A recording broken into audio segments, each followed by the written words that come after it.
Imaginez 46 éoliennes gigantesques en pleine mer qui couvriraient les besoins en électricité d'1 million d'habitants, en profitant du vent fort et régulier de la mer du Nord. Ça, c'est le projet de parc éolien offshore de Dunkerque, à 11 km de la plage, mais il ne fait pas l'unanimité. En 2024, l'enquête publique consultative a même recueilli 94,4% d'avis défavorables au projet. On lui reproche de dénaturer le paysage, de perturber la vie marine, mais aussi la pêche. Mais le projet va se faire quand même, et même très rapidement. Début des travaux 2026 pour une mise en service en 2028. Ce sera alors parti pour 30 ans d'exploitation par le consortium EMD et RTE. Après l'ouverture d'un premier parc à Saint-Nazaire en 2022, deux autres ont émergé et des dizaines sont en projet, avec l'objectif de 33% d'énergie renouvelable en 2030 et la neutralité carbone en 2050. Et en plus, l'indépendance énergétique vis-à-vis de la Russie.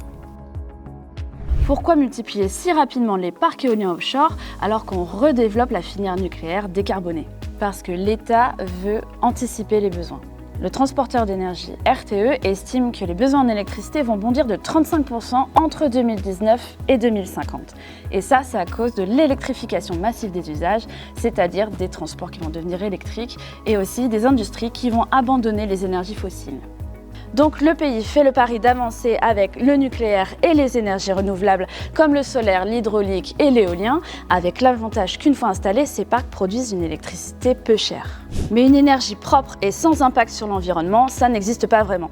Le parc éolien de Dunkerque aura évidemment un impact sur la biodiversité, comme les mammifères marins, les oiseaux, les plantes, etc.